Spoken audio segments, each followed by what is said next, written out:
Thalassery temple gate Jagannath ക്ഷേത്രത്തിലെ ഈ വർഷത്തെ ആണ്ടുത്സവം ശനിയാഴ്ച മുതൽ തുടക്കം കുറിക്കുമെന്ന് കമ്മിറ്റി ഭാരവാഹികൾ വാർത്താസമ്മേളനത്തിൽ പറഞ്ഞു.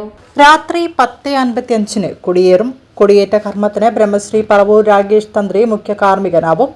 ദീപാലങ്കാര ശോഭയിൽ വിളങ്ങുന്ന ജഗന്നാഥ ക്ഷേത്രം വിശ്വാസികളെ വരവേൽക്കാൻ ഒരുങ്ങിക്കഴിഞ്ഞതായി മഹോത്സവ കമ്മിറ്റി ജനറൽ കൺവീനറും ജ്ഞാനോദയ യോഗം പ്രസിഡന്റുമായ അഡ്വക്കേറ്റ് കെ സത്യനും സാംസ്കാരിക കമ്മിറ്റി കൺവീനർ പൊയിലൂർ രവീന്ദ്രനും ജ്ഞാനോദയ യോഗം ഡയറക്ടർ സി ഗോപാലനും വാർത്താ സമ്മേളനത്തിൽ പറഞ്ഞു.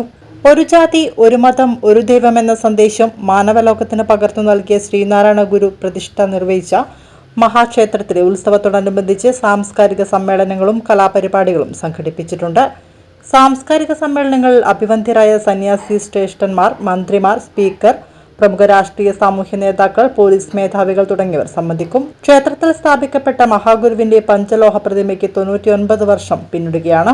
അടുത്ത വർഷം 100 ആണ്ട് തികയും. ശതവാർഷികം ഒരു വർഷം നീളുന്ന പരിപാടികളോടെ ആഘോഷിക്കാനാണ് തീരുമാനം. ഇതിന്റെ പ്രഖ്യാപനം ഉത്സവ ഭാഗമായി സംഘടിപ്പിക്കുന്ന സാംസ്കാരിക സമ്മേളനത്തിൽ നടത്തും. മാർച്ച് 12 വിഗ്രഹ പ്രതിഷ്ഠ, ശതാബ്ദി വിളംബര ഘോഷയാത്ര നടത്തും.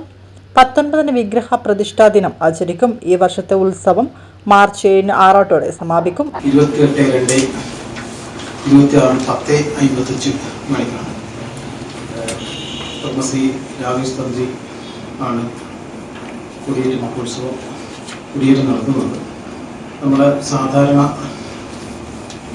എല്ലാ ഉത്സവത്തിലും ചെയ്യാറുള്ളത് പോലെ, ഉത്സവത്തിന്റെ ഭാഗമായി ചെയ്യാറുള്ളത് പോലെ നല്ല സാംസ്കാരിക സമ്മേളനം പ്രഗത്ഭരായിട്ടുള്ള സാമൂഹിക രാഷ്ട്രീയ മേഖലയിലുള്ള പ്രഗത്ഭരായിട്ടുള്ള വ്യക്തിത്വങ്ങളെ സാധാരണ കാലങ്ങളിലെല്ലാം ജഗന്നാഥ ക്ഷേത്ര സമ്മേളനത്തിൻ്റെ സാംസ്കാരിക സമ്മേളനത്തിൻ്റെ ഭാഗമാകാറുണ്ട്. അതുപോലെ തന്നെ ഈ പ്രാവശ്യം സമൂഹത്തിലുള്ള ഉന്നത മൂല്യങ്ങൾ ഉയർത്തിപ്പിടിക്കുന്ന വ്യക്തികളെ സാംസ്കാരിക സമ്മേളനത്തിൻ്റെ ഭാഗമായിട്ട് തന്നെ നമ്മൾ കൊണ്ടുവരുന്നുണ്ട്. അതുപോലെ ശിവഗിരി സന്യാസിമാർ ഉൾപ്പെടെയുള്ള വ്യക്തികൾ, മന്ത്രിമാർ, സ്പീക്കർ ഉൾപ്പെടെയുള്ള ആളുകൾ, വ്യക്തികൾ ആ സാംസ്കാരിക സമ്മേളനത്തിൽ ഉണ്ടാവും. V K Kumaran, M V Rajeevan, T C Dileep, K C Ajithkumar, Arayakkandi Kunhiraman, T P Shiju എന്നിവരും വാർത്താ സമ്മേളനത്തിൽ സംബന്ധിച്ചു.